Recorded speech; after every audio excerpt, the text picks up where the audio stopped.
unim se minimwo unim se miniano oye obi a ojo obre ho ase utie ni pe no a edin ni boy no dodo na se a Jomahama ya ade enti ade ba ko a me de metufo minim se ebesie ebedi nkomo ba metufu nie at least obetimi a survive a unim se menhia de unim de wo so wo ye menka ne bebri eno ye beka no akire ho de etoso mienu ye woni oma bebri wo ho a wo se wo ye nemom de dodo na kafa de nanu otwa mu no eye former Ashanti regional minister eni se nakoma ha no oya hantan omunipa oni nipa ho adaje but wo de usuba ne opposite nipa krono enti to aso saa nemom tie ha sesi ana wanya ne de adofo nyina obi e ba befrew afi wo se obi e be kire wo se na odon be careful be careful be careful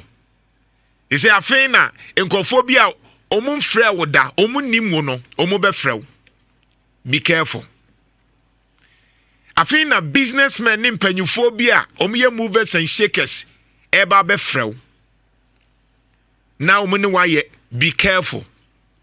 enye businessmen fo bia na wo se wutie wo mo enye obia wo di sika ba na wo se wo gye enye obia futuo na wo se wutie ne mo mi yimpa ye se ye won kofo bi wo ho a woni mo makoma so mo kasa ati minim se woni nsɛmtwerɛfoɔ de mo yɛ namfo nti am sure se woni namfo nom no ɛbɛtoa so a ye de ye ni usaye no yenim se wo obi a wubu ade ɛno kra na ye manige for me meda John Dramani Mahama ase se ye mu bi ka se onfa ni papa mbra no watie ti maka cho se Nhyira FM yenkasa kwa